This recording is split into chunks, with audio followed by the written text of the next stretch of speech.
ಓಂ ಹ್ರೀಂ ಭೈರವಿ ಕ್ಲಾಂ ಹ್ರೀಂ ಸ್ವಾಹ. ನಮಸ್ಕಾರ. ರಾಶಿ ಫಲಗಳ ಬಗ್ಗೆ ನಾವು ಮಾತಾಡೋಕ್ಕಿಂತ ಮುಂಚೆ ನಾನು ಹೇಳೋದೇನಂದ್ರೆ, ನೋಡಿ, ಜಾತಕವನ್ನು ನೋಡುವಾಗ ಒಂದೇ ರಾಶಿಯಲ್ಲಿ ಲಕ್ಷಾಂತರ ಜನ ಕೋಟ್ಯಾಂತರ ಜನ ಹುಟ್ಟಿರ್ತಾರೆ. ಈಗ ಸಾಡೆ ಸಾತಿ ಅಂತೀವಿ.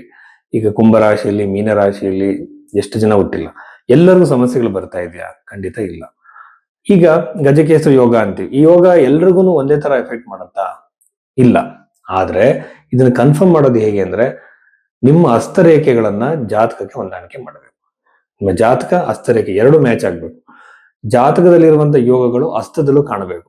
ಅಲ್ಲಿ ಗಜಕೇಸರಿ ಯೋಗ ಇದ್ರೆ ಇಲ್ಲೂ ಇರಬೇಕು, ಅಲ್ಲಿ ಕುಜದೋಷ ಇದ್ರೆ ಇಲ್ಲೂ ಇರಬೇಕು. ಒಂದೊಂದ್ಸಲ ನಮ್ಮ ಬರ್ತ್ ಟೈಮ್ ಮಿಸ್ಟೇಕ್ ಇರುತ್ತೆ. ಎರಡರಲ್ಲೂ ಮ್ಯಾಚ್ ಮಾಡಿ ಕೊನೆಗೆ ನಾನು ಅದನ್ನ ಅವರಿಗೆ ಭವಿಷ್ಯವಾಣಿನ ಹೇಳ್ತೀನಿ. ಈ ರೀತಿ ಮಾಡಿದಾಗ ತುಂಬಾ ಅಕ್ಯುರೇಟ್ ಆಗಿ ಪ್ರಿಡಿಕ್ಷನ್ ಗೊತ್ತಾಗುತ್ತೆ. ಸೊ ಜಾತಕದಲ್ಲಿ ಇರುವಂತದ್ದು ಹಸ್ತ ಸಾಮುದ್ರಿಕ, ಇದು ನಾಡಿ ಜ್ಯೋತಿಷ್ಯ ಮತ್ತೆ ಭಾರತೀಯ ಹಸ್ತ ಸಾಮುದ್ರಿಕ ಮಾತ್ರ, ವೆಸ್ಟರ್ನ್ ಪಾಮಿಸ್ಟ್ರಿ ಅಲ್ಲ. ಇದನ್ನ ಮ್ಯಾಚ್ ಮಾಡಿ ನೋಡುವಂಥದ್ದು ಬಹಳ ಎಫೆಕ್ಟಿವ್ ಮೆಥಡ್. ಆ ರೀತಿಯಲ್ಲಿ ನಿಮ್ಮ ಜಾತಕವನ್ನು ನೋಡಿ ಜೀವನದಲ್ಲಿ ನಡೆಯುವ ಹಲವಾರು ಘಟನೆಗಳ ಬಗ್ಗೆ ಹೇಳ್ಬೋದು. ಮದುವೆ ಯಾವಾಗ, ಸಾಲ ಯಾವಾಗ ತೀರುತ್ತೆ, ಫೈನಾನ್ಷಿಯಲ್ ಸ್ಟೆಬಿಲಿಟಿ ಬಗ್ಗೆ, ಸೈಕಲಾಜಿಕಲ್ ಆರೋಗ್ಯದ ಬಗ್ಗೆ ಬಹಳಷ್ಟು ವಿಚಾರಗಳನ್ನ ಹೇಳ್ಬೋದು.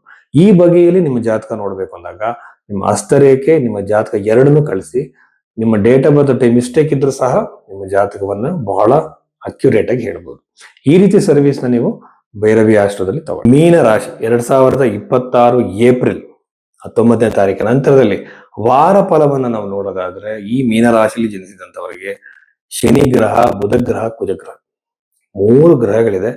ಬುಧ ಗ್ರಹ ಪಾಪ ಗ್ರಹಗಳಿಂದ ಸೇರ್ಕೊಂಡ್ರೆ ಅದು ಪಾಪ ಗ್ರಹವಾಗಿ ಮಾರ್ಪಾಡಾಗುತ್ತೆ. ಸೊ ಆ ಬಗೆಯಲ್ಲಿ ನಾವು ನೋಡಿದಾಗ ವಿವಾಹ ವಿಳಂಬ ಆಗುತ್ತೆ. ನೀವು ಮ್ಯಾಟ್ರಿಮೋನಿಯಲ್ ವೆಬ್ಸೈಟ್ಸ್ ಅಲ್ಲಿ ಹುಡುಕ್ತಿದೀನಿ ಸರ್, ಸ್ನೇಹಿತರುಗಳಿಗೆ ಇದೀನಿ, ಬ್ರೋಕರ್ಗಳಿಗೆ ಹೇಳಿದೀನಿ, ಎಲ್ಲೂ ಆಗ್ತಿಲ್ಲ ಅಂತಂದ್ರೆ ಈ ತರ ಗ್ರಹಗಳ ಕಾಂಬಿನೇಷನ್ ಇಟ್ಕೊಂಡ್ರೆ ನಿಮ್ಗೆ ಕಾರ್ಯ ಸಾಧನೆ ಹೇಗಾಗುತ್ತೆ? ಹಾಗಾಗಿ ತುಂಬಾ ವಿಳಂಬ ಆಗುತ್ತೆ. ಶನಿ ಗ್ರಹದ ಒಂದು ಪ್ಲೇಸ್ಮೆಂಟೇ ಎಕ್ಸಾಕ್ಟ್ ಪ್ರೆಡಿಕ್ಷನ್ ಕೊಡಬಹುದು, the marriage is going to be delayed ಅಂತ ಹೇಳಿ. ಸೊ ಮ್ಯಾರೇಜ್ ಡಿಲೇ ಆಗುತ್ತೆ. ನಾನು ಯೂಶುವಲ್ ಆಗಿ ಪರಿಹಾರವನ್ನು ಸೂಚಿಸುವಾಗ ಯಂತ್ರ, ಮಂತ್ರ, ತಂತ್ರ ಪರಿಹಾರಗಳನ್ನು ಹೇಳ್ತೀನಿ. ಯಂತ್ರವನ್ನು ಪೂಜೆ ಮಾಡಬೇಕು, ಮಂತ್ರ ಜಪಗಳನ್ನು ಮಾಡಬೇಕು, ತಂತ್ರಗಳನ್ನ ಮಾಡಬೇಕು. 3 ಮಾಡಿದ್ರೆ ಅಲೈನ್ ಆಗುತ್ತೆ ಎಲ್ಲ. ಸುಮ್ಮನೆ ನಾನು ಸರ್ ದೇವ್ರ ಪೂಜೆ ಮಾಡ್ತೀನಿ, ದೇವಸ್ಥಾನಕ್ಕೆ ಹೋಗ್ತೀನಿ, ಒಳ್ಳೇದಾಗ್ತಿಲ್ಲ ಅಂದ್ರೆ ಸೈಂಟಿಫಿಕ್ ವೇನ ಫಾಲೋ ಮಾಡಿಲ್ಲ. ಋಷಿಗಳು ಹೇಳಿದ್ನ ನೀವು ಫಾಲೋ ಮಾಡ್ತಿಲ್ಲ, ನೀವೇನೋ ಬೇರೆದ್ ಮಾಡ್ತಿದ್ದೀರಾ.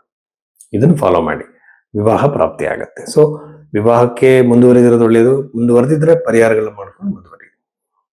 ಅನಂತರದಲ್ಲಿ 2ನೇ ಮನೆಯಲ್ಲಿರುವಂತಹ ಸೂರ್ಯನಿಂದ ಯಾವುದೋ ಮಾತುಗಳು, ನಿಮ್ಗೆ ಗೊತ್ತಿಲ್ಲ, ನೀವು ಆಡಿರುವಂತಹ ಮಾತುಗಳು ನಿಮಗೆ ಸುರುಳಿಯಾಗಿ ಸುತ್ತಿ ನಿಮಗೆ ಅದು ಸಮಸ್ಯೆಗಳನ್ನು ಕೊಡಬಹುದು. ಮಾತಿನ ಮೇಲೆ ಹಿಡಿತಾ ಇಲ್ಲ. ಬಟ್ ಈ ಟೈಮಲ್ಲಿ ಹಾರ್ಶ್ ಆಗಿ ಮಾತಾಡೋದು ಜಾಸ್ತಿ ಇರುತ್ತೆ. ಬಟ್ ನಿಮ್ಗೆ ಎಲ್ಲೋ ಗೌರ್ಮೆಂಟ್ ಇಂದ ಒಂದು ಹಣ ಬರ್ಬೇಕಾಗಿರುತ್ತೆ ಅನ್ಕೊಳ್ಳಿ. ಹಣ ನಿಮ್ ಕೈ ಸೇರ್ಬೋದು. ಕೆಲವು ಚೆಕ್ ಬೌನ್ಸ್ ಕೇಸ್ಗಳು ಕೋರ್ಟ್ಗೆ ಹಾಕೊಂಡಿರ್ತಾರೆ, ಅಲ್ಲಿಂದ ಹಣ ನಿಮ್ಗೆ ಸಿಗ್ಬೋದು. ಯಾವ್ದೋ ಹಣ ಬರ್ಬೇಕು ಅಂತ ಕೇಸ್ ಹಾಕೊಂಡಿರ್ತೀರಾ, ಅದು ಆಕ್ಸಿಡೆಂಟ್ ಇನ್ಸೂರೆನ್ಸ್ ಗೌರ್ಮೆಂಟ್ ಇಂದ ಬರುವಂತದ್ದು ನಿಮಗೆ ಅದು ದಕ್ಕಬಹುದು. ಆಮೇಲೆ 12ನೇ ಮನೆಯಲ್ಲಿರುವಂತಹ ರಾಹು ಗ್ರಹ ವಿದೇಶದ ಜಾಬ್ ಅನ್ನ ಕೊಡುತ್ತೆ, ವಿದೇಶದ ಉದ್ಯೋಗವನ್ನು ಕೊಡುತ್ತೆ. ಆಮೇಲೆ ಜಾಬ್ ಅಲ್ಲಿ ದೊಡ್ಡ ಬದಲಾವಣೆಗೆ ನಿಮ್ ಪ್ಲೇಸ್ ಚೇಂಜ್ ಆಗುವಂತ ಸಾಧ್ಯತೆ ಮ್ಯಾಕ್ಸಿಮಮ್ ಪಾಸಿಬಿಲಿಟೀಸ್ ಇರುತ್ತೆ. ಚತುರ್ಥದಲ್ಲಿ ಗುರು ಇರೋದ್ರಿಂದ ಪ್ರಾಪರ್ಟಿ ಖರೀದಿಗೂ ಒಳ್ಳೇದು, ಪ್ರಾಪರ್ಟಿ ಮಾರೋದಕ್ಕೂ ಒಳ್ಳೇದು. ಯೂಶುವಲ್ ಆಗಿ ಬೃಹದಾಕಾರವಾಗಿರುವಂತಹ ರೆಂಟಲ್ ಪರ್ಪಸ್ಗೆ ಏನಾದ್ರು ನೀವು ಮನೆ ಕಟ್ತಿರ್ತೀರ ಅನ್ಕೊಳ್ಳಿ, ಆ ಪ್ರಪೋಸಲ್ ಕಟ್ಟಿದ್ರೆ ಪರ್ಪಸ್ಗೆ ಈ ಸಾಧ್ಯತೆ ಇರುತ್ತೆ. ಈಸಿಯಾಗಿ ಲೀಗಲ್ ಒಪಿನಿಯನ್ ಇಂದ ಹಿಡಿದು ಪ್ರತಿಯೊಂದು ಸರ್ ಆಗ್ಬೇಕಾಗತ್ತೆ. ಬ್ಯಾಂಕ್ ಲೋನ್ಗಳಾಗತ್ತೆ.